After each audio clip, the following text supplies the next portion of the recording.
Good morning बच्चों। आज हम लोग क्लास 10 लेसन 1 के अंतर्गत टॉपिक 2.3 का अध्ययन करेंगे। तो टॉपिक है न्यू कंजर्वेटिज्म आफ्टर 1815।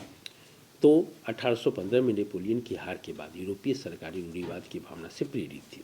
रूढ़िवादी मानते थे कि राज्य और समाज को स्थापित पारंपरिक संस्थाएं जैसे राजतंत्र, चर्च, सामाजिक ऊंच नीच, संपत्ति और परिवार को बनाए रखना चाहिए। फिर भी अधिकतर रूढ़िवादी लोग क्रांति से पहले के दौर में वापसी नहीं चाहते थे।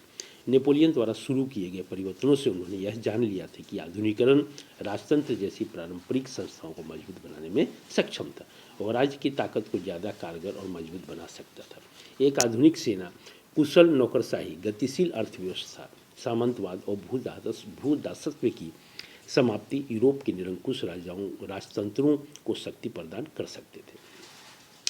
1815 में ब्रिटेन, रूस, प्रसा और ऑस्ट्रिया जैसी यूरोपीय शक्तियाँ जिन्होंने मिलकर नेपोलियन को हराया था के प्रतिनिधि यूरोप के लिए एक समझौता तैयार करने के लिए वियना में मिले। इस सम्मेलन की मेजबानी ऑस्ट्रिया के चांसलर ड्यूक मेटरनिख ने की। इसमें प्रतिनिधियों ने 1815 की वियना संधि तैयार की, जिसका उद्देश्य उन कई सारे बदलावों को खत्म करना था जो नेपोलाई युद्धों के दौरान हुई थी। फ्रांसीसी क्रांति के दौरान हटाए गए बुर्बो वंश को सत्ता में बहाल किया गया और फ्रांस में उन इलाकों को खो दिया जिन पर कब्जा उसने नेपोलियन के अधीन किया था। फ्रांस की सीमाओं पर कई राज्य कायम कर दिए गए ताकि भविष्य में फ्रांस विस्तार न कर सके।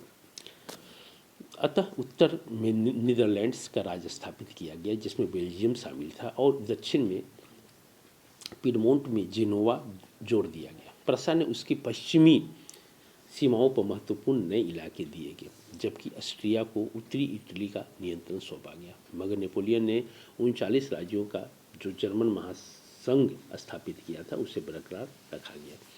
पूर्व में रूस को पोलैंड का एक हिस्सा प्रदान किया गया। इस सब का मुख्य उद्देश्य उन राजतंत्रों की बहाली था जिन्हें नेपोलियन ने बर्खास्त कर दिया था। साथ ही यूरोप में एक नई रूढ़िवादी व्यवस्था कायम करने का लक्ष्य भी था।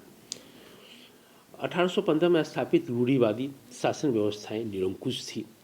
वे आलोचना और असहमति बर्दाश्त नहीं कर सकती थी और उन्होंने उन गतिविधियों को दबाना चाहे जो निरंकुश सरकारों की वैधता पर सवाल उठाती थी। ज़्यादातर सरकारों ने सेंसरशिप के नियम बनाए, जिनका उद्देश्य अखबारों, किताबों, नाटकों और गीतों में व्यक्त उन बातों पर नियंत्रण लगाना था जिनमें फ्रांसीसी क्रांति से जुड़ी स्वतंत्रता और मुक्ति के विचार झलकते थे।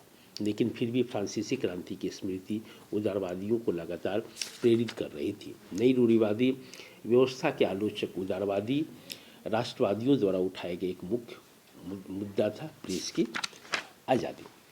तो बच्चों, ये था टॉपिक 2.3। अब हम लोग टॉपिक 2.4 को पढ़ लेते हैं, जो टॉपिक है आपका क्रांतिकारी। Topic 2.4 the revolutionaries. तो 1815 के बाद के वर्षों में दमन के भय ने अनेक उदारवादी राष्ट्रवादियों को भूमिगत कर दिया। बहुत सारे यूरोपीय राज्यों में क्रांतिकारियों को प्रशिक्षण देने और विचारों को प्रसार करने के लिए गुप्त संगठन उभर आए।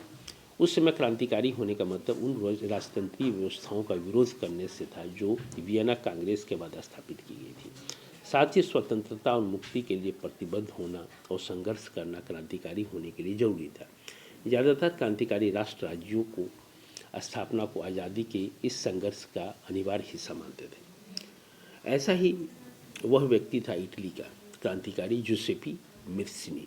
उनका जन्म 1807 में जेनोवा में हुआ था और वह कार्बोनारी के गुप्त संगठन का सदस्य बन गया। 24 साल की वह अवस्था में लिगुरिया में क्रांति करने के लिए उसे बहिष्कृत कर दिया गया। तत्पश्चात उसने 2 और भूमिगत संस्थानों की स्थापना की। पहला था मरसई में यंग इटली और दूसरा बर्न में यंग यूरोप, जिनके सदस्य पोलैंड, फ्रांस, इटली और जर्मन राज्यों में समान विचार रखने वाले युवा थे। मेस्सीनी का विश्वास था कि ईश्वर की मर्जी के अनुसार राष्ट्र ही मनुष्यों के प्रकृति की गाय थी। अतः इटली छोटे राज्यों और प्रदेशों के